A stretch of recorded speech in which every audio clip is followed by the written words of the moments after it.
ବର୍ଷା ଟିକେ ଅଧିକ।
ସୂର୍ଯ୍ୟର ଆଲୁଅ ନାହିଁ, ରାତିର ଅନ୍ଧାର ନାହିଁ, ସମସ୍ତ ଜଗତ ଶୂନ୍ୟ। କେବଳ ପିତାମାତାଙ୍କ ମୂର୍ତ୍ତି ହୃଦୟ ପୂର୍ଣ୍ଣ କରିଅଛି। ମା ଏଠାରେ ବସିଛନ୍ତି, ବାପା ଚାଲି ଯାଉଛନ୍ତି, ତା ଆଖିରେ କେବଳ ଏଇ ଦୁଇଟି ଦିଶୁଛି। ବାପାଙ୍କୁ ବଦଳେଇଛନ୍ତି, ଆଉ ସେମାନେ ଆସିବେ ନାହିଁ। ଏକଥା ସେ ବିଶ୍ୱାସ କରିପାରୁନି। ପେଟରେ ଭୋକ ନାହିଁ, ଆଖିରେ ନିଦ ନାହିଁ। ଦିବାନିଶି ଅଲକାର ପିତା ମାତା ଧ୍ୟାନ। ଜେଜେମା ଦଳରେ ଖାଇବାକୁ ବସେ, କିନ୍ତୁ ପ୍ରାୟ ଉଠେ ନାହିଁ। ଦେହରେ ହାଡ଼ ଚମ ଦୁଇ ଖଣ୍ଡ ବୁଡ଼ୁବୁଡ଼ୁ ହେଉଛି। କେବଳ ବାସୁଦେବ ଆସିଲେ ଉଠି ବସେ। ବଡ଼ ବଡ଼ ଆଖି ଭିତରେ ଜଳ ଜଳ କରି ବାସୁକୁ ଚାହିଁଥାଏ। ବାସୁ ଅନାଇଲେ ସାନ ନିଶ୍ୱାସଟେ ପକାଏ, ମୁଣ୍ଡ ପୋତି ଦିଏ। ବାସୁ ପାଖରେ ଥିବା ଯାଏ ତାହାକୁ ଚାହିଁ ରହିଥାଏ। ସେତେବେଳେ ତାର ଆଉ କିଛି ଜ୍ଞାନ ନଥାଏ। ଆଖିରେ ବାସୁଦେବ, ଚିତ୍ତ ବାସୁଦେବ, ସମସ୍ତ ହୃଦୟଟା ବାସୁଦେବ ବୋଲି। ଶ୍ୟାମବନ୍ଧୁ ମରିବାର ଆଜିକୁ ହାତ ମଧ୍ୟରେ 5 ମାସ ଜ୍ୟେଷ୍ଠ ଦିନ। ଠିକ୍ ଦିନ ଦୁଇ ପରେ ବାସୁ ଦୁଆରେ ଡାକିଲା। ସେତେବେଳେ ସେ କୌଣସି ଦିନରେ ଆସେ ନାହିଁ। କୁନ୍ତି କୁନ୍ତି ଯେ ଦୁଆର ଫିଟାଇଦେଲା। ଆରେ ବାବା ବାସୁ, ଡେପୁଟି ଇନ୍ସପେକ୍ଟର ହରିପୁର ଥାନାରେ ବସି ପାଠଶାଳା ତମ ପାଠ ପଚାରିବି। ସବୁ ସ୍କୁଲ ପିଲାମାନେ ଯିବେ। ମୋ ପାଖକୁ ଚିଠି ଆସିଛି। ମୁଁ ପିଲାମାନେ କାଲି ସକାଳେ ଯିବି। ମୋତେ 5 ଦିନ ଲାଗିବ। ହଉ ବାପା, ଖରାରେ ବୁଲିବୁ ନାହିଁ। ଦେହ ପାହାକୁ ଟିକେ ଚାହିଁବୁ। ବେଳରେ ଦିଟା ଟିକେ ଖାଇ ଦଉଥିବୁ। ହଁ ଜେଜେମା, ଏଇଠି ମୁଁ କିଛି ଜିନିଷ ରଖିକି ଯାଉଛି। ରେବି, ଏ ରେବି। ହଁ ଜେଜେମା। ରେବତୀ ବସି ଦିନ ଗଣୁଛି। ଆଜି 6 ଦିନ। ବାପା ମା ଗଲା ଦିନ ଦାଣ୍ଡ ଦୁଆର ଦେଖିନଥିଲା। ଆଜି ସକାଳୁ ଦାଣ୍ଡ ଦୁଆରେ 2 ଥର ମୁହଁ ମାରିଗଲାଣି। ବେଳ ଅନ୍ଦାଜ 6 ଘଡ଼ି। ହରିପୁର ସ୍କୁଲ ପିଲାମାନେ ଫେରି ଆସିବା ମାତ୍ରେ ଲୋକେ ବୋଲାବୋଲି ହେଲେ। ହରିପୁରରୁ ଫେରି ଆସିବା ସମୟରେ ଗୋପାଳପୁର ବରଗଛ ମୂଳରେ ପଣ୍ଡିତକୁ ବାଡ଼ି ଧରିଲା। 4 ଥର ପୋଖରୀ ପାଣି ଦେଲା। ଅଧରାତି ବେଳେ ଚାଲିଗଲେ। ଝିଅମାନେ କହି ଉଠିଲେ, ଆହାକି ଉପରେ ଏଇ ଦିନରେ ଦାଣ୍ଡରେ ଚାଲି ଯାଉଥିବା ଯେ ମାଛି ଟିକିକୁ ମର କହିବ ନାହିଁ। ରେବତୀ ଶୁଣିଲା, ପୁଣି ଶୁଣିଲା, ପୁଣି କାନ୍ଦି କାନ୍ଦି ତାହା କଣ୍ଠରୁଦ୍ଧ ହୋଇଗଲା। ଆଉ କାଟି ପାରିଲା ନାହିଁ। ଶେଷରେ ଉଠି କହିଲା, ବାସୁ, ଆରେ ବାପା, ବିଦେଶକୁ ଆସି ଆପଣା ବୁଦ୍ଧିରେ ପ୍ରାଣ ହଲାଇଲୁ ରେ। ବାସୁ, ଏ ବାବା ବାସୁ, କୁଆଡ଼େ ଗଲୁ ରେ? ଲୋ ରେବି, ଲୋ ନିଆ, ଲୋ ଚୁଲି। ତୋରି ଯୋଗୁ ଏଇସବୁ ହେଲା। ତୋରି ପାଠ ପଢ଼ା ଆଜି ହେଇଗଲା। ମନ ଛାଡ଼ି ତୁ କାହିଁ ମରିଗଲୁ ଲୋ? ବାସୁରେ, ବାସୁ।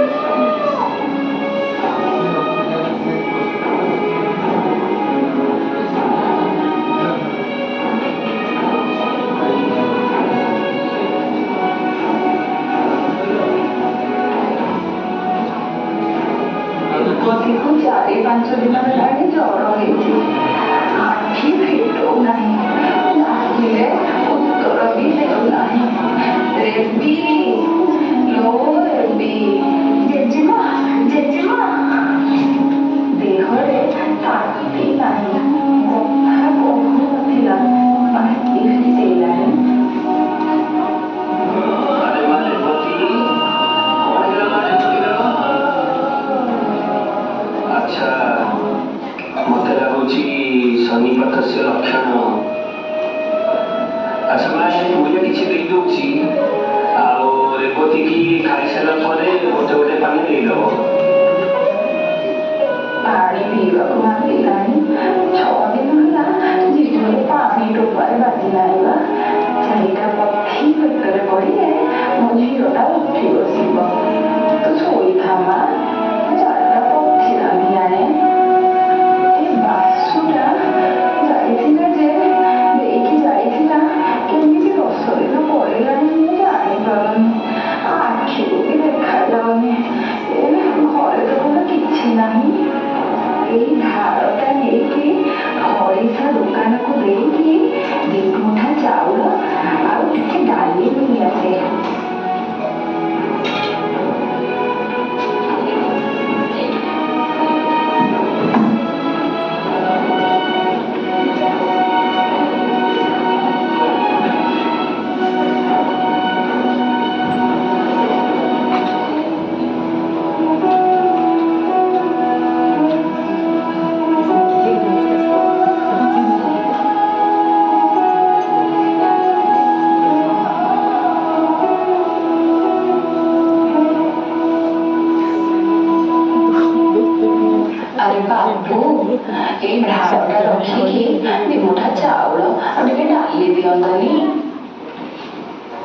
এইটা কোনো কমান্ড হলো না। ତାକୁ ରଖି କିଏ କ'ଣ ଦବ? ନାଇଁ ନାଇଁ କିଛି ନାହିଁ, ଯାଅ ଯାଅ ତମେ, କିଛି ନାହିଁ। ଝିଅଟା 4 ଦିନ ହେଲାଣି ଜ୍ୱରରେ ଶୋଇଯିବା, ତୁଣ୍ଡରେ କିଛି ବାଜି ନାହିଁ। 2ଟା ପଥି ଖାଇ ବସିଲେ ଦେହଟା ଟିକେ ଭଲ ହେଇଯିବ। ହଉ ଦେଖେ। ହଉ ହଉ ଦିଅ ମାଉସୀ ଦିଅ, ମୁଁ ଦେଖେ କ'ଣ ହଉଛି, ଦିଅ 2ଟା ଦିଅ। ହଉ ନିଅ ମାଉସୀ। ହଉ ରେ ବାବା, 100 ବୟସ ଆୟୁଷ ହେଇଥାଉ ରେ ତୋର। ଯାଏ ଦେଖେ ଝିଅଟା ଘରେ କ'ଣ କରୁଛି।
ସେମାନେ ପ୍ରଥମେ କିଛି ପରିବାର ଶବ୍ଦ ସେ ଘରେ ଶୁଣିଥିଲେ। ତାପରେ ଏକ ବିକଟ ଶୂନ୍ୟତା।